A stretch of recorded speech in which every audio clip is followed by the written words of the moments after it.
जय हिंद दोस्तों, मैं रजनीश कुमार। आप देख रहे हैं +2 का हिंदी पुत्र वियोग। आज हम लोगों को पढ़ना है।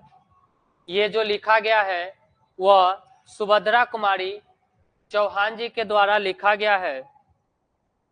देखते हैं आज हम लोग सुभद्रा कुमारी चौहान जी के बारे में।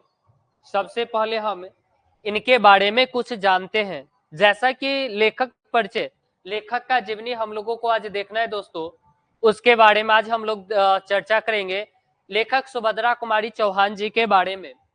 तो देखिएगा, आज हम लोग पढ़ रहे हैं पुत्र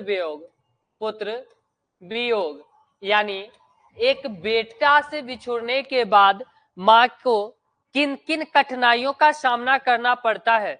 आज हम उन कठिनाइयों के बारे में जानेंगे। आज आप दोस्तों घर से निकलते तो होंगे, लेकिन आपको यह एहसास तक नहीं होता कि आपकी माता आपका राह देखती है, आपकी बाट देख रही है। आपको इस चीज का एहसास ही नहीं हो रहा है, आप इस चीज के बारे में जानते तक नहीं है। दोस्तों, आज हम लोग उन्हीं के बारे में देखेंगे। तो पुत्र वियोग के जो लेखिका है, इनका नाम है सुभद्रा कुमारी चौहान। सुभद्रा कुमारी चौहान। देखिए, सुभद्रा कुमारी चौहान के द्वारा समाज की उन मार्मिक स्थिति के बारे में ये लिखती है, उन मार्मिक स्थिति के बारे में बता रही है जिसके बारे में आज देखना है। आज समाज में एक माँ के निकट उसका एक पागल बेटा भी आ जाए, एक पागल बेटा है तो माँ उसी पे सबसे ज्यादा भरोसा करती है, उसी पर सबसे ज्यादा बिलीव करती है, विश्वास करती है। इसका रीजन है अपना पुत्र अपना होता है। यदि जिन माता का पुत्र पागल है और कोई दूसरा व्यक्ति आके बोले, माँ मैं आज से तुम्हारा पुत्र हूं, मैं आज से तुम्हारा देखभाल करूंगा, फिर भी उस माँ को अपने पागल पुत्र पे ही सबसे ज्यादा भरोसा होता है, सबसे ज्यादा बिलीव होता है एक अच्छे इंसान की अपेक्षा में। तो हम लोगों को देखना है सुभद्रा कुमारी चौहान जी का जन्म, इनका जो जन्म होता है, सुभद्रा कुमारी चौहान का जो जन्म होता है 16 अगस्त 1904 ईस्वी में होता है। इनका जन्म 16 अगस्त 1904 ईस्वी में सुभद्रा कुमारी का जन्म होता है। और इनका जन्म बताया जाता है इलाहाबाद उत्तर प्रदेश का एक जगह है जिसका नाम है निहालपुर। इनका जन्म इलाहाबाद में होता है। इलाहाबाद में लेखिका सुभद्रा कुमारी चौहान का जन्म होता है। इनके माता का नाम धीराज कुंवर, माता श्रीमती धीराज कुंवर थी। तो माता का नाम देखिएगा दोस्तों, लेखिका के माता का नाम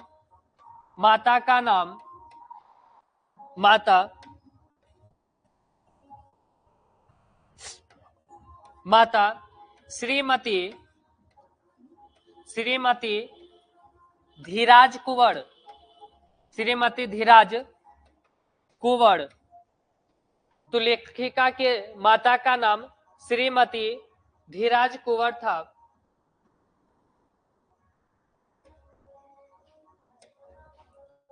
और पिता का नाम, और लेखिका के जो पिता थे,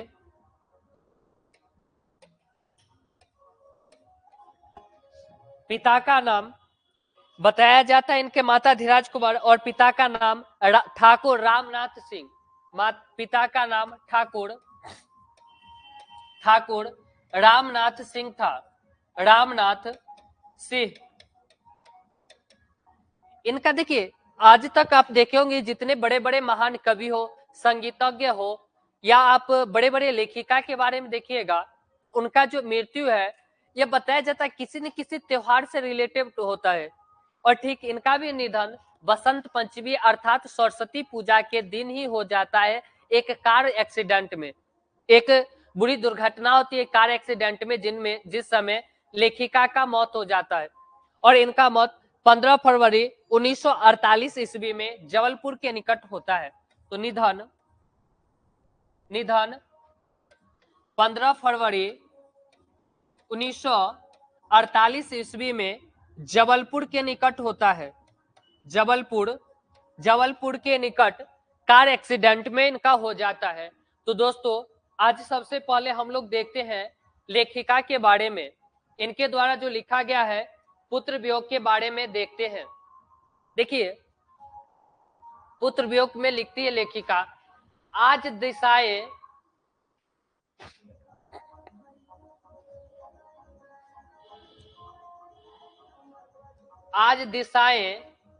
भी हंसती है। लेखिका लिखती है सुभद्रा कुमारी चौहान कि दिशाएं भी हंसती है उल्लास विश्व पर छाया, मेरा खोया हुआ खिलौना अब तक मेरे पास ना आया। देखिए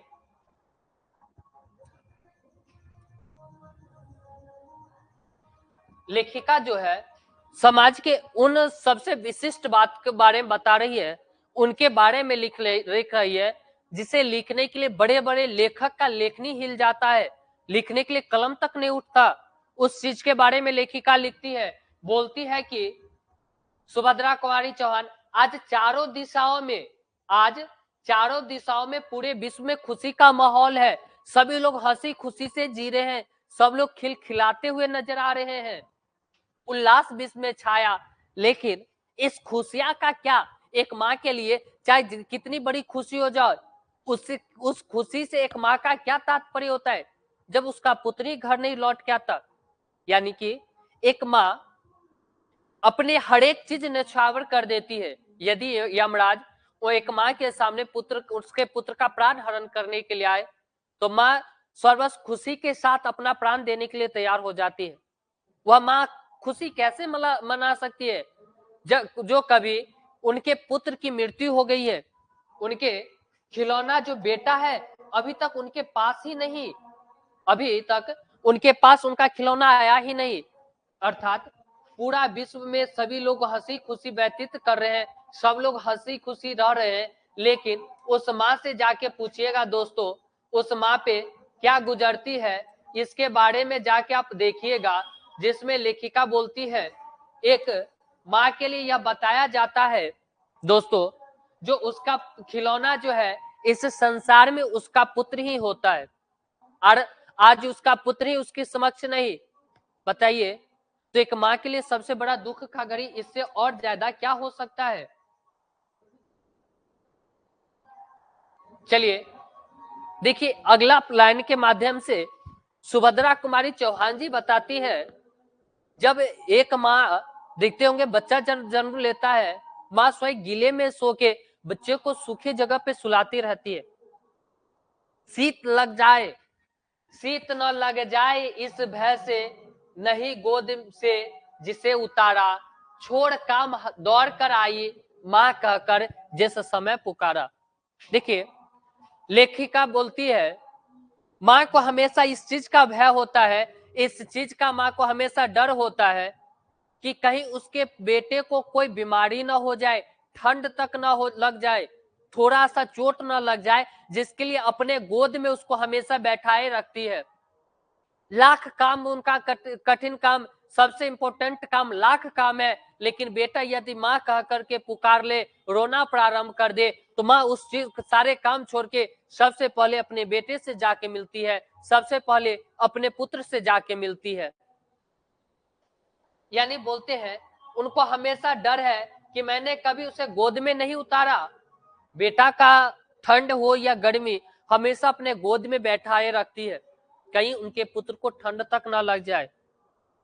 और दोस्तों आप बताइएगा जो आप किस प्रकार से उनके साथ बिहेव करते हैं, घर से निकलते वक्त आप थोड़ा भी नहीं सोचते जो मेरे पीछे मेरी जो माँ है वह पागल हो जाएगी अगर मैं घर तक नहीं जाऊंगा। एक माँ किस कदर अपने बच्चे को पालती है, वह उनकी माँ से जाके कोई पूछे, उस माँ से जाके कोई समझे दुख क्या होता है, पुत्र वियोग क्या होता है।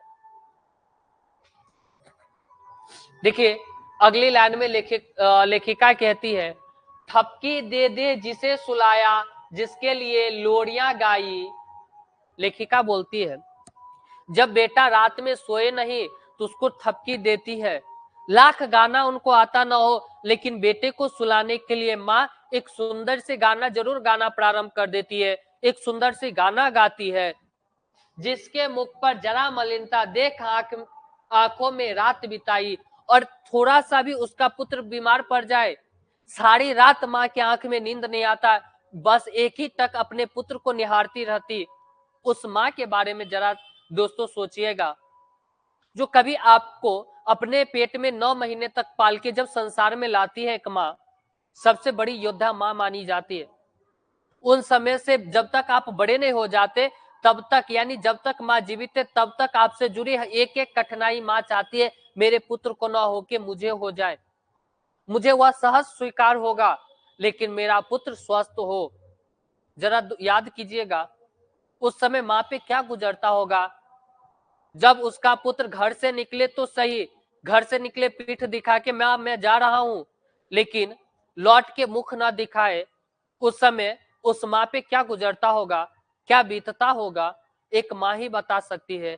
और इसके बारे में लेखिका सुभद्रा कुमारी चौहान बहुत ही मार्मिक, बहुत ही करुणा भरा ये शब्द लिख रही है, जिसके लिए माँ अपना सारा चीज त्याग देती है, और वही पुत्र आज उनसे बिछड़ चुका है, खो चुका है, जो कभी आने वाला ना हो।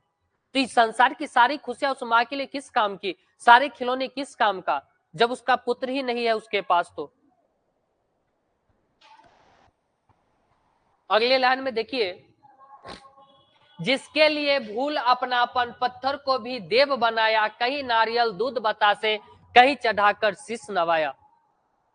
लेखिका बोलती है, जब एक माँ को पुत्र नहीं होता है तो काशी, कावा, मथुरा, गंगा, हर एक पत्थर के सामने जहां लोग बता दे वहां पे जाके आप शीर्ष नवाइएगा, मन्नत कीजिएगा तो आपका पुत्र होगा, या फिर आपके पुत्र स्वस्थ हो जाएंगे। ऐसा कोई कंकर नहीं होता है उस समय माँ के लिए जो भगवान का रूप न हो। हर एक जगह जाके शीश नवाना, हर एक जगह जाके मन्नत करना, मेरा बेटा हो जाए, मेरा बेटा जो बीमार है वह स्वस्थ हो जाए, चाहे वह लोगों के सबसे बड़ी प्रताड़ना उस समय वह सहने के लिए तैयार हो जाती है एक माँ।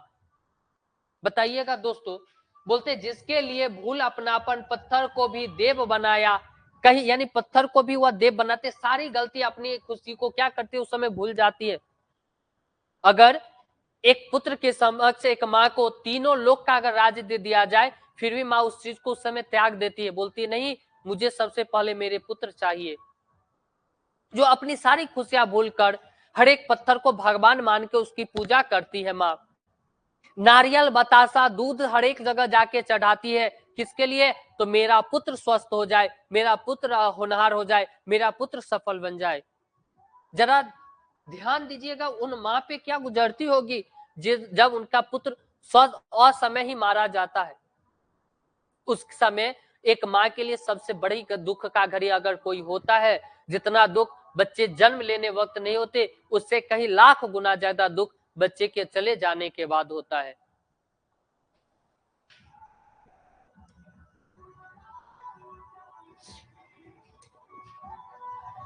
तो चलिए हम लोग देखते हैं अगले लाइन में। अगले लाइन में लेखिका बोलती है, फिर भी कोई कुछ ना कर सका, छीन ही गया खिलौना मेरा, मैं असहाय विवश बैठी ही रही, उठ गया छोना मोड़ा। लेखिका बोलते, मैंने हर एक जगह पूजा तो की, मैंने हर एक जगह मन्नत तो भी मांगा, लेकिन मेरे लिए कोई काम का नहीं, कोई भगवान काम के नहीं।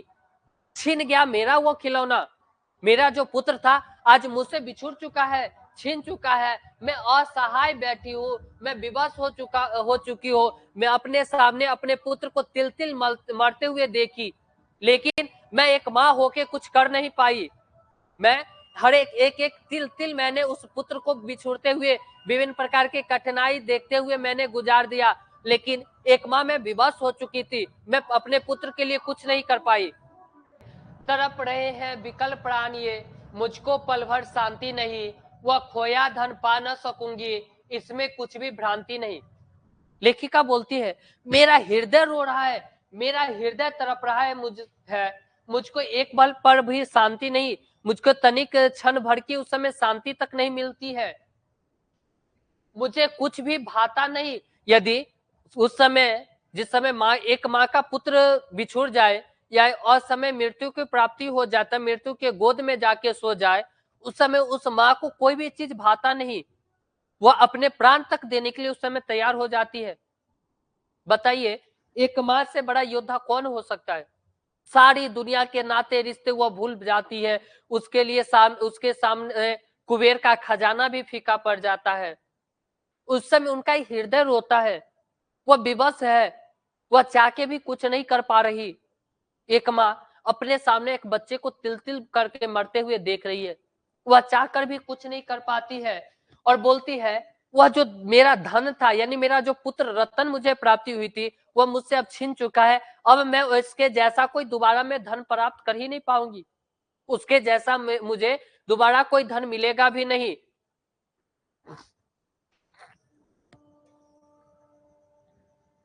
चलिए अगली लाइन में देखते हैं। लेखिका बोलती है, फिर भी रोता रहता है, नहीं मानता है मन मेरा, बड़ा जटिल नीरस लगता सुना सुना जीवन मेरा। बोलते हैं, मुझे पता तो है मेरा पुत्र की, मेरा जो पुत्र है वह मृत्यु के गोद में समा चुका है, मृत्यु के गोद में जाके सो चुका है, अब मुझे मिलने वाला नहीं। लेकिन एक माँ का हृदय, एक माँ का दिल वो मानता तक नहीं। वह चाहती है, रो रो के उनका बुरा हाल हो जाता है। वह लाख भगवान उस समय विभिन्न प्रकार का प्रयत्न करती है, विभिन्न प्रकार का मन्नत करती है, हे भगवान, हे इष्ट मेरे मालिक, मेरा पुत्र यदि जीवित हो जाएगा तो मैं तुम्हारे उसके बदले में मैं अपना प्राण तक दे दूंगी। एक माँ जानती है उसका पुत्र आएगा नहीं, उसका पुत्र अब घुर के मिलने वाला नहीं, लेकिन वह उनका मन नहीं मानता। वह चाहती चाहती जो मेरा पुत्र नहीं आएगा, मुझे मेरा जीवन सुना और नीरस लगता, अर्थात अब जब पुत्र चला जाता है तो एक माँ का जीवन पूरा का पूरा सुना हो जाता है, शमशान बन जाता है, नीरस हो जाता है, ईमान निर्जीव हो जाती है। और बोलता है, जो अपने बच्चे के लिए हमेशा वह क्या करती रहती, तो रोती रहती है, और रोने के सिवा भी उनके सामने अब कोई दूसरा उपाय भी नहीं है, कोई दूसरा चारा भी नहीं। एक माँ कर क्या सकती है? वह तिल तिल के मरती रहती है, खून के आंसू रोती रहती है। जब उसका पुत्र उनसे बिछुड़ जाता है, यह लगता है एक बार यदि पल भर को उसको पा जाती, जिसे लगा प्यार से सर सहला सहला कर उसको समझाती। लेखिका बोलती है, मेरा मन करता है यदि एक बार मेरे पुत्र मेरे समक्ष आ जाए, वह पुत्र जो मेरा खो चुका है, मर चुका है, वह पुत्र मेरे समक्ष यदि आ जाए एक बार, मैं उसको बड़े प्रेम से अपने गोद में बैठा के उसको सहलाती, उसको चूमती, और चूमने के बाद उसको समझाती, बेटा जब भी रोड पे चलोगे या कोई भी लाइफ का कार्य करोगे, कोई फैसला लोगे, तो उस समय थोड़ा ठंडे दिमाग से अच्छे से सोच के फिर कोई कदम उठाना, फिर कोई सोचना, फिर कोई उपाय करना। लेकिन वो ये सब सोच रही है, अगर दोबारा आ जाए तो मैं अपने पुत्र को भर पकड़ के लपटूंगी। लेकिन ऐसा संभव ही नहीं दोस्तों। जो एक बार समाज से, संसार से चला गया सो चला गया, वह दोबारा अब लौट के आने वाला कहाँ है?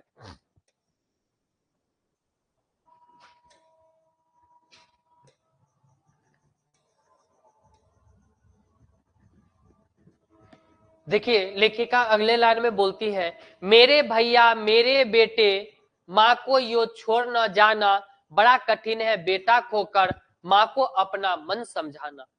लेखिका बोलती है, यदि उस माँ के समक्ष अगर बेटा आ जाए तो उसको मनाती, उसको समझाती कि हे मेरे पुत्र, मेरे भाई, तुम कभी मुझे यूं छोड़ के मत जाना, मेरे जीवन से कभी तुम यूं मत जाना छोड़ के मुझे। तुम्हें जाने के बाद मेरा संसार सूना पड़ जाता है, मेरी जिंदगी निर्जीव बन जाती है। मेरे बेटे, माँ को यूं छोड़ जाना नहीं, बड़ा कठिन है संसार में। अगर तुम छोड़ के चल जाते हो तो मेरा जो जीवन है यह एक पहाड़ की भांति लगता है, बहुत बड़ी, जो काटे नहीं कटती है, दिन कटे नहीं कटता। देखिए अगले लाइन में वो लेखिका बोलती है, भाई बहन भूल सकते हैं, पिता भले भूले तुम्हें, किंतु रात दिन की साथनी माँ कैसे अपना मन समझावे। लेखिका बोलती है, समाज का हर एक नाता रिश्तेदार आपको भूल सकता है, आपके यहाँ तक कि भाई बहन पिता तक भूल जाते, कुछ समय के बाद पिता भूल जाएंगे आपको। लेकिन उस माँ पे उस समय क्या गुजरती होगी जो 9 महीने तक अपने गर्भ में रखकर जिसको पाला, जन्म देते वक्त 120 हड्डी टूटने के बराबर दर्द सही, जो रात में सोई गीले बिस्तर पे सोई और खुद बच्चे को सूखे आंचल की छाव में सुलाती रही, सूखे बिस्तर पे सुलाती रही, वह माँ कैसे भूल सकती है? जो जीवन का सबसे बड़ी गुरु एवं सबसे बड़ी जो दोस्त है, जो रात दिन अपने पुत्र के साथ बिताई, वह माँ कैसे भूल सकती है अपने पुत्र को? संसार के सारे रिश्ते नाते उस समय झूठे हो जाते हैं, लेकिन एक माँ का ही प्यार सबसे सच्चा होता है दोस्तों। उस माँ पे क्या गुजरती होगी, क्या बीतती होगी, एक माँ से पूछने के पर पता चलेगा।